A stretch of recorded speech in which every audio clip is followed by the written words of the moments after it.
Sleeve cutting வந்து பார்க்கலாம். இது வந்து லைனிங் துணி வந்து நிறைய இருக்குது, மெயின் பீஸ் ரொம்ப கம்மியாக இருக்குது. இதை எப்படி கட் பண்ணிவிட்டு இதை வந்து ஜாயிண்ட் எப்படி போடுறது அப்படிங்கிறது வந்து நான் இதில் சொல்லித்தரேன் உங்களுக்கு. ஏன்னா இந்த கரையை எடுத்து, அதாவது இந்த பிசுறு இல்லாமல் இருக்கிற கரையை எடுத்து எப்படி இதில் வந்து ஜாயிண்ட் வந்து போடணும் அப்படிங்கிறத வந்து பார்ப்போம். இது வந்து இந்த இது வந்து கைக்கு இருக்கிறதுனால இந்த கைக்கு வந்து அகலம் கம்மியாக இருக்குது.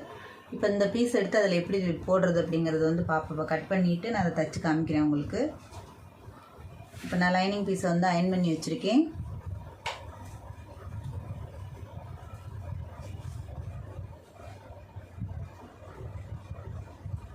இப்போ கரெக்டாக நாளாக வந்து மடிச்சுக்கிறங்க. கையை வந்து நல்லா சுருக்கம் இல்லாமல் நீட்டாக அயன் பண்ணிவிட்டு ஏற்ற இறக்கம் இல்லாமல் கரெக்டாக போட்டுக்கிறோங்க.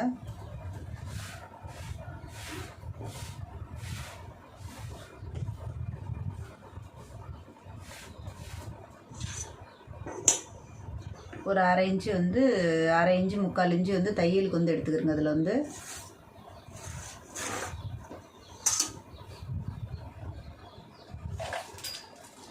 பத்தரை இன்ச்சு கையோட இறக்கம், ஒரு அரை இன்ச்சு வந்து தையலுக்கு சேர்த்து கரெக்டாக 11 இன்ச்சு வந்து சேர்த்துக்கிறோங்க.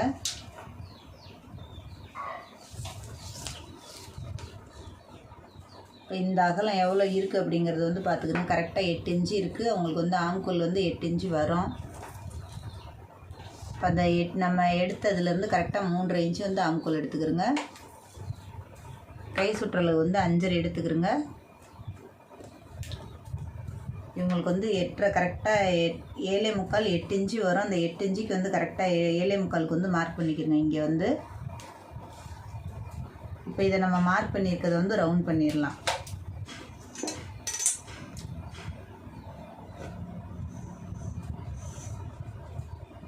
இப்போ நம்ம அந்த 8 இன்ச்சு கரெக்டாக 11 இன்ச்சு வந்து மார்க் பண்ணாமே அதை வந்து அப்படியே வந்து கோடு போட்டுக்கிறோங்க.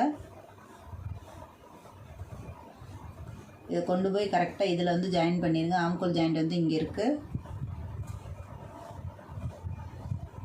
இந்த வளைவு தான் வந்து கரெக்டாக போடணும். உங்களுக்கு இப்படி வரல அப்படின்னா இப்படியே நீங்கள் கோடு போட்டு பாருங்கள் உங்களுக்கு எப்படி வருது அப்படின்னு.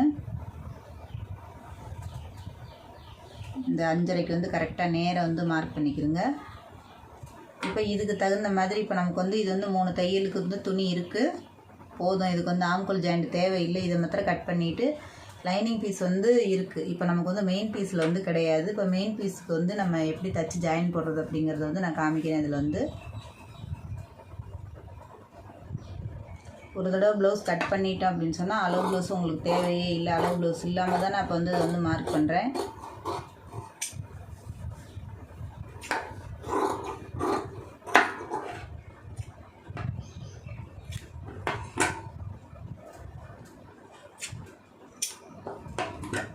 வச்சு திருப்புற அளவுக்கு கரெக்டாக அதை வந்து ஒரு சிசர் கட் போட்டுக்கிறோங்க. இப்போ நான் வந்து இந்த மெயின் பீஸை இதில் போட்டு காமிக்கிறேன் எவ்வளோ பத்தலை அப்படிங்கிறத வந்து.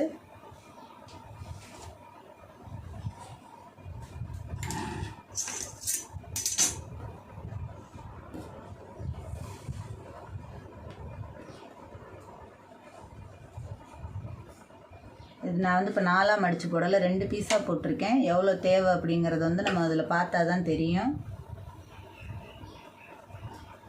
கரெக்டாக சென்ட்ரு போட்டு பார்த்துக்குறோங்க. முதல்ல வந்து இந்த மாதிரி நீங்கள் இதை 2ஆக மடிச்சுட்டு இதை மடித்து போட்டு பாருங்கள் எவ்வளோ வாக்கலாம் நமக்கு பத்தலை அப்படின்னு. இந்த கை மாத்திரம் கரெக்டாக டிசைனோடு வருதான்னு பார்த்துக்குறோங்க. அளவு கரெக்டாக வருது. இப்போ இந்த அளவுக்கு வந்து நமக்கு வந்து துணி பத்தலை. இப்போ இங்கே இருக்கிற துணியை தான் அங்கே வந்து எடுத்து போடணும்.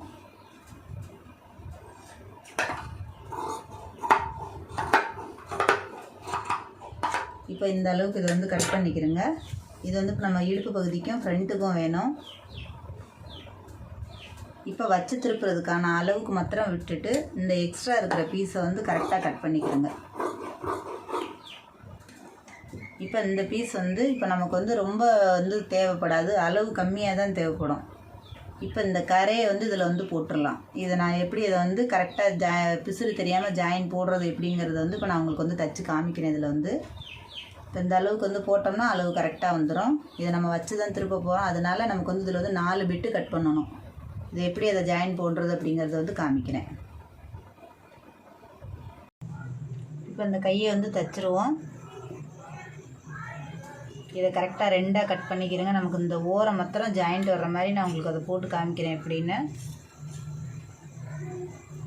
இது உள்ளுக்குள்ளே உள்ள அந்த கிளாத்தை வந்து கட் பண்ணி எடுத்துடாதீங்க.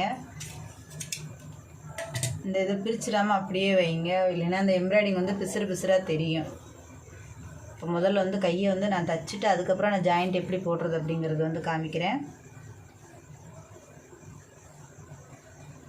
இந்த கையளவு நமக்கு வந்து தேவையில்லை, ஜாயிண்ட் வந்து நமக்கு வந்து ஆம்கோல் அளவு தான் தேவை. அதனால் மேலளவு கரெக்டாக பார்த்துக்கிருங்க. நீங்கள் இப்போ எந்த அளவுக்கு வெட்டியிருக்கீங்களோ அந்த அளவுக்கு அப்படியே தச்சுக்கிருங்க. அதை வந்து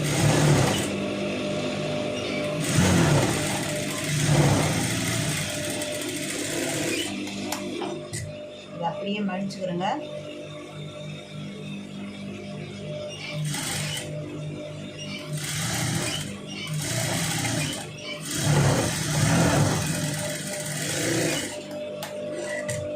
ஃபுல்லாக முடிச்சுட்டு தான் ஜாயிண்ட் போடணும். அப்போ தான் வந்து வெளியில் பிசுறு தெரியாமல் இருக்கும். இப்போ இந்த கேப் மாத்திரம் தான் நமக்கு ஜாயிண்ட் வரும். நல்லா நீட்டாக வந்து உதறி விட்டுக்குருங்க. உதறிட்டு இதில் தையல் போட்டுருங்க.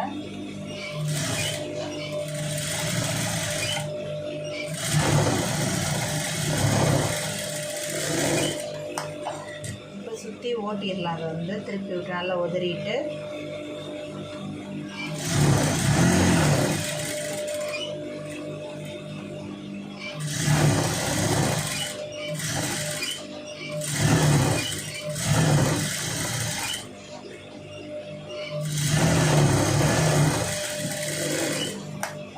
அந்த எக்ஸ்ட்ரா இருக்கிறத மாத்திரம் வந்து நம்ம அப்படியே கட் பண்ணி எடுத்துருவோம்.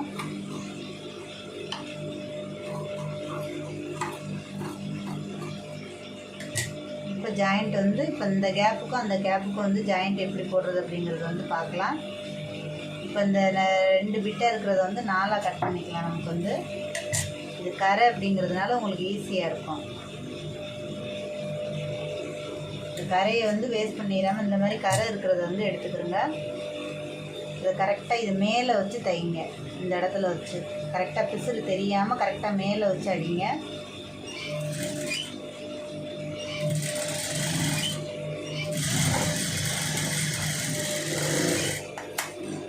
இதை அப்படியே திருப்பிடுங்க. இந்த இடத்துல தையல் போட வேண்டாம், இந்த இடத்துல தையல் போடுங்க.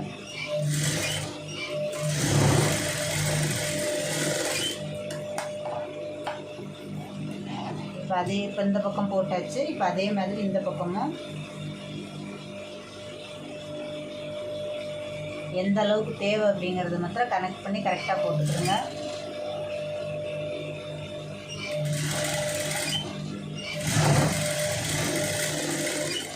இந்த பிசுரோடு வச்சு தச்சுருங்க. அதை அப்படியே திருப்பிடுங்க. நீங்கள் படிமான தையல் போடுறதுனால தாராளமாக போட்டுக்கலாம். அதில் தையல் வந்து வெளியில் தெரிய வேணாம்னா அப்படியே விட்டுருங்க.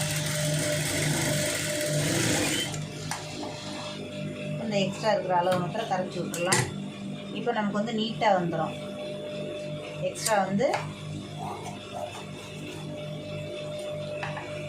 இப்போ இருக்கிறத மாத்திரம் எடுத்து விட்டுக்கலாம். இப்போ எவ்வளோ நீட்டாக வந்து ஜாயின் போட்டாச்சு பாருங்கள். இதில் வந்து வெளியில் தெரியாத அளவுக்கு நான் இன்னொரு கையும் உங்களுக்கு வந்து தச்சுட்டு போட்டு காமிக்கிறேன்.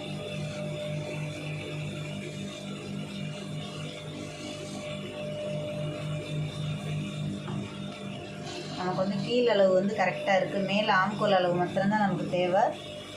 இந்த அளவு ரெண்டையும் கரெக்டாக கணக்காக வச்சுக்கிடுங்க.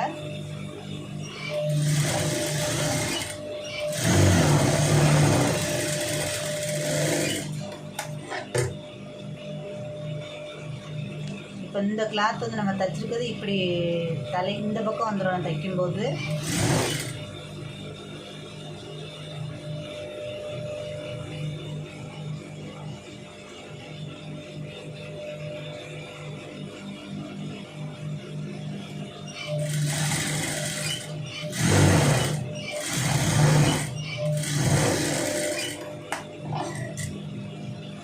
லைனிங் பீஸ் வந்து உள்ளே தள்ளிடுங்க. உள்ளே திருப்பிட்டோம்னா மெயின் பீஸ் தான் நமக்கு வந்து வெளியில் வரும்.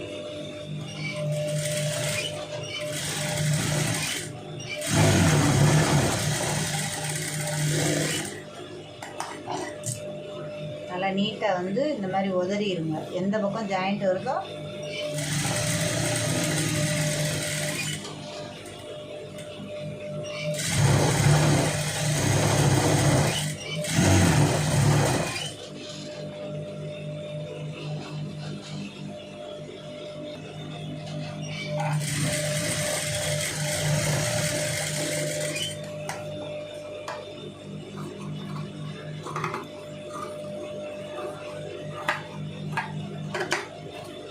இதில் நீங்கள் ஆரம்பத்திலே போடலாம்னு கேட்கலாம். இந்த இதில் வந்து தனியாக போடக்கூடாது, இது வந்து பிசுறு வந்து பிரிச்சுக்கும். அதனால் நீங்கள் வந்து ஆரம்பத்தில் அதை வந்து போடக்கூடாது. போட்டுட்டு தைச்சா தையல் உள்ளே போயிருமேன்னு நினைப்பீங்க. அந்த மாதிரி போட வேண்டாம். இந்த மாதிரி தைச்சிங்கன்னா தான் நீட்டாக இருக்கும் பார்க்குறதுக்கு. நம்ம வச்சு அப்படியே திருப்பி விடுறதுக்கு. அது இந்த மாதிரி கரையை வச்சு தைக்கும்போது உங்களுக்கு ரொம்ப ஈஸியாக இருக்கும் தைக்கிறதுக்கு. பிசுறு வந்து வெளியில் தெரியாது.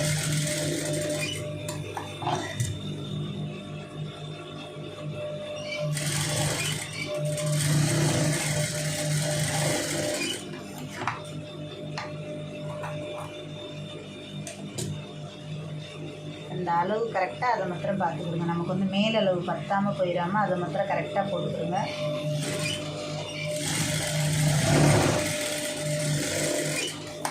ஏன்னா இந்த ஆம்கோல் வந்து உள்ளர போயிடும். அதனால் நமக்கு வந்து பிரச்சனை இல்லை, ஜாயிண்ட் வந்து தெரியாது.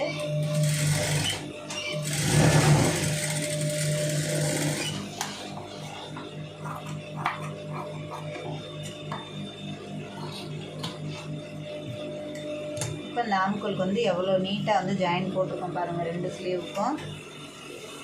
இப்போ இதில் வந்து தையலும் வந்து தெரியாது உங்களுக்கு, உள்ளே வந்து போயிடும் அந்த தையல் வந்து. இப்போ எக்ஸ்ட்ரா இருக்கிறத மாத்திரம் நம்ம வந்து கரைச்சி விட்டுக்கலாம். இதில் நம்ம ஆல்ரெடி ஒரு தையல் போட்டு திருப்பி இருக்கிறதுனால இதில் வந்து அவ்வளோவா தெரியாது. இது வந்து நம்ம தைக்கும்போது கரெக்டாக வந்து உள்ளுக்குள்ளே போயிடும். இந்த ஆம்கோல் ஜாயிண்ட் வந்து உள்ளர போயிடும். நீட்டாக இருக்கும் பார்க்குறதுக்கு கை வந்து. இப்போ 2 இதுலேயுமே கரெக்டாக போட்டிருக்கேன் பாருங்கள். இதே மாதிரி நீங்களும் வந்து போட்டு பாருங்கள். அப்போ இதில் வந்து மெயின் பீஸில் வச்சு தைச்சிட்டு போட்டிங்கன்னா சுருக்கம் வந்துடும். அந்த மாதிரி வச்சுட்டு வந்து போடாதீங்க. இந்த மாதிரி ஜாயின் போட்டிங்கன்னா ஈஸியாக இருக்கும், போடுறதுக்கு நீட்டாகவும் இருக்கும். இதே மாதிரி நீங்களும் வந்து ட்ரை பண்ணி பாருங்கள்.